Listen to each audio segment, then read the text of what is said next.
Hi, I'm Charlie Taublieb, and I'm going to be doing this session on working with performance fabric. So, what exactly is a performance fabric? Years ago, they were called polyester, and nobody wanted to print on them.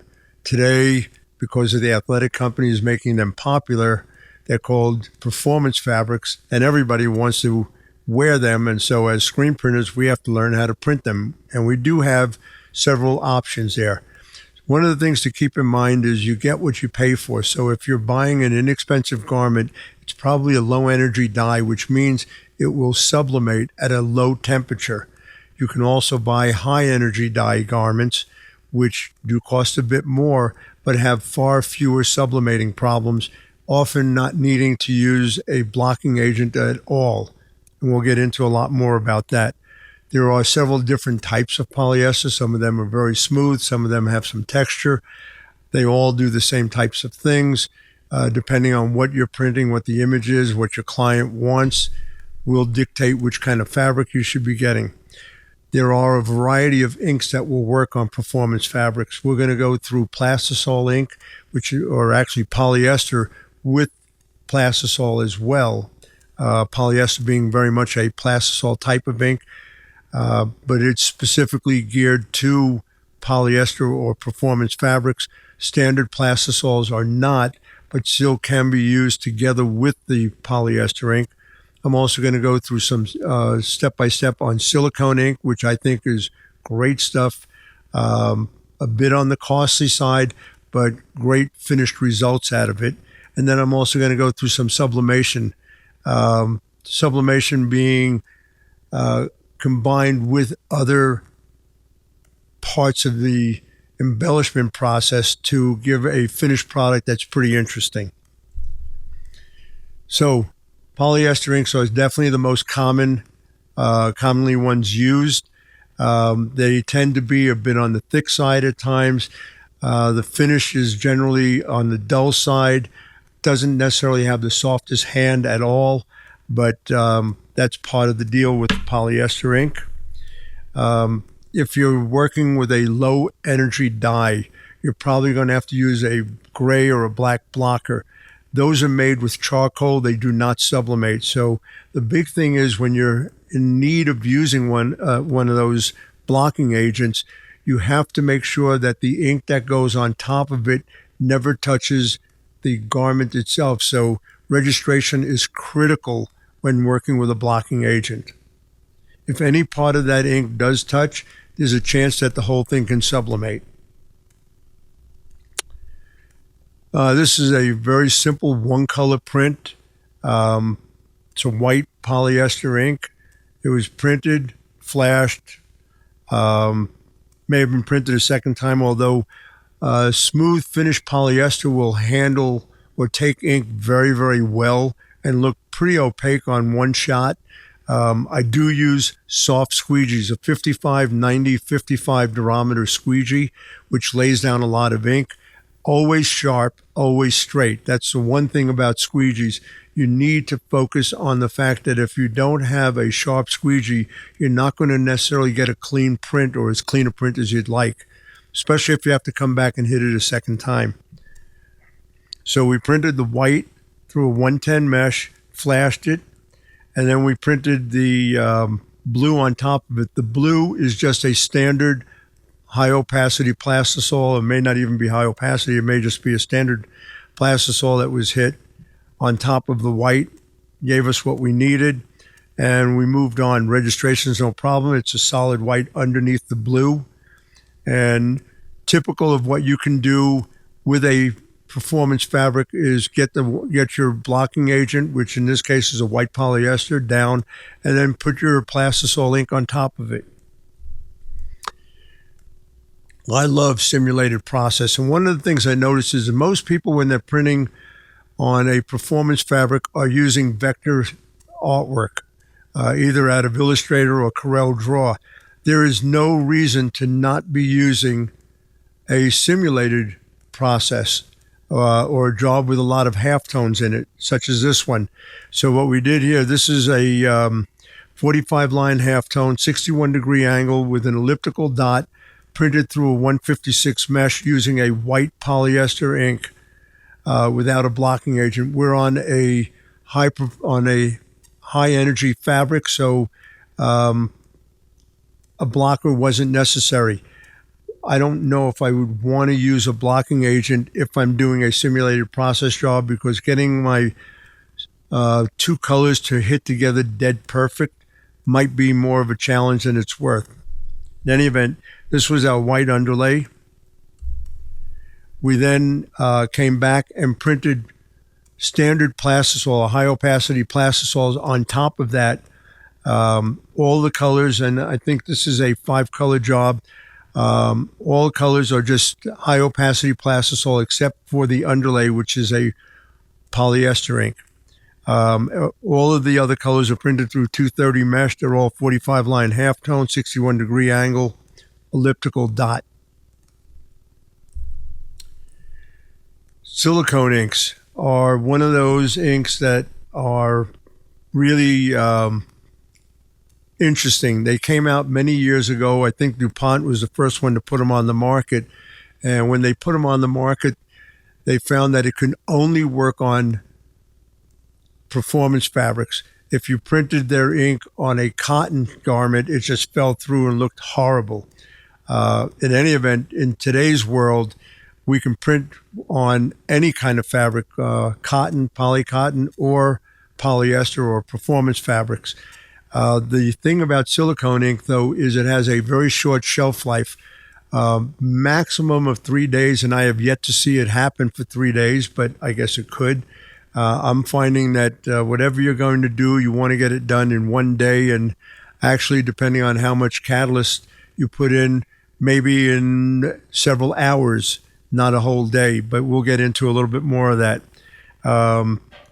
All of the silicone inks on the market, no matter whose brand, are a minimum of 2 components, often 3, sometimes even 4 components.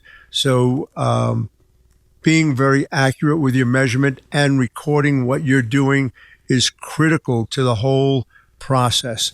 If you don't record, you're never going to be able to duplicate a color, unless it happens to be black and white. Outside of that, you're in trouble. All right, so for silicone inks, there are a lot of things that we need. We need base. We need some ready-for-use inks if we can get them. Generally, black and white is quote-unquote a ready-for-use, meaning they're really a 2-component ink versus some of the others, which may need 3 or more components. So we generally need a base. We will need a toner or a pigment, depending on who you're working with. They have different names for them. And then you'll need a catalyst. So that's at least 3 parts. Sometimes you have to add a reducer. Sometimes you have to add a thickener. Just depends on the viscosity that you're accustomed to working with or need to work with based on the mesh count you're going to deal with and how the inks themselves have come together. It's important to have an accurate scale. It has to have a tear button in order to zero everything out. And it is definitely recommended to get it one with at least one increment behind the decimal point. 2 increments would be great. That gives you amazing accuracy, but the cost on those scales really goes up pretty dramatically. The scale that you're looking at here is about a $200 scale. It goes back 1 decimal point. If I got the one that went back 2 decimal point, it goes from about $200 up to about $500 or $600 for a scale that looks very much the same. So the first thing we're going to do is turn on our scale and let it zero itself out. We're then going to put a container onto the scale, and we're going to record the weight of that. Everything is recorded in grams. Grams are far more accurate than ounces. And so in this case, we're actually into 1/10 of a gram. If you have a scale that goes back 2 decimal points, you're going to be down to 1/100th of a gram. We're going to start by doing a white ready-for-use ink. which means it's only going to be a 2-component ink. So we're going to add ink to our container. We're going to record the quantity of ink or the weight of the ink. Again, this is all based on doing everything in one day. Although with some of the ready-for-use inks, they will last more than a day. I found that black will definitely go more than a day. White, sometimes. We're going to then zero out our scale by hitting the tear button. We're then going to add our catalyst. So since this is ready for use, it only requires catalyst and nothing more unless we want to thicken or thin the ink, which is an option. You need to use somewhere between 3 and a maximum of 5% catalyst. If you go beyond 5%, the shelf life on that ink is going to be so short that you're going to have a difficult time getting much of anything done. I like to go with 3% catalyst. That gives me quite a few hours, the better part of a day generally. Again, with some inks, it could go into the next day, black and white potentially. Colors, I have not found, for what I've done, that I can let them go overnight. Basically, it's whatever you do that day, clean out your screen. And that's one of the critical things. You must clean out your screen at the end of the day, especially the image area and even around it. If you don't, when that ink dries, you're done. You will not be able to reclaim that mesh. What I found is when I've had ink around the edges of the screen sitting on tape, I can actually just peel that out and throw it away by hand. I don't have to even touch the tape. Just grab the silicone. It's that rubbery once it sets up, and it will set up on its own without heat. In any event, 3% is what I like to use. We're going to add our catalyst into it. When you mix, you have to do a very, very thorough job of mixing. Otherwise, you're going to have some trouble when you, after you're done printing, you could potentially have some parts of the ink not hold up in a wash. So a really, really thorough stirring is required. Record the amount of silicone catalyst that you've put into the ink. Everything needs to be documented. Critical.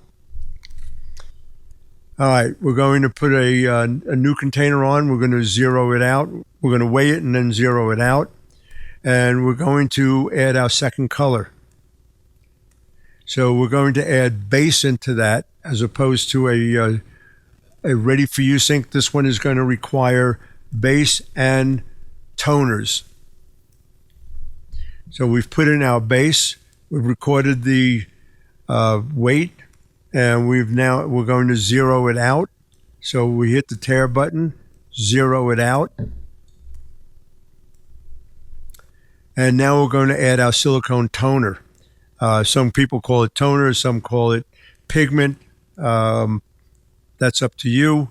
You can adjust the strength. You can go up to about 10%. I've found that with most of what I've done, I'm usually no more than 4 or 5%. And that gives me a very strong color. In this particular case, we've only had to add 2.5% of the toner to get the color we wanted. Again, very, very critical to record exact measurements. Once we have that ink mixed up, we're going to add the catalyst to it. Again, I go with a 3% catalyst. So after you've had your toner put in, you're going to zero it out. You're going to add 3% catalyst. The catalyst is based on the amount of base you put in, not the accumulated total. So if you've put in 350 grams of base, you want to put in 3% of that, which is going to be about 10.5 grams. In this particular case, we're still adding. Once we're done, we stir up the entire mixture. The thing about the containers that you use, you want something that you can actually see into so that you can see if you had any areas that you didn't mix properly. Make sure you get the catalyst and the toner dispersed really, really well. If the ink is too thin, use a thickener. If the ink is too thick, use a reducer. The quantity that you would use, again, is very low percentages. It doesn't take much to thicken or to thin an ink. Whatever you put in, make sure you record it. Once you're done with your print, you're going to run it through the dryer. So the biggest thing about performance fabric and silicone ink is the temperature that is required for silicone ink is very, very low, somewhere between 260 and 270 degrees Fahrenheit. There are some silicone inks that do require higher temperatures. Every brand is a bit different, so you need to check with the manufacturer to see what their recommended temperature is. The one I'm using requires 260 to 270. You're going to run it through the dryer. When silicone ink comes out of the dryer, it's done, and you cannot remelt it again. So if it wasn't a smooth print to go in, it's not going to be a smooth print, even if you take it to a transfer machine and try and smooth it out. You can do that with plastisol. You cannot do it with silicone.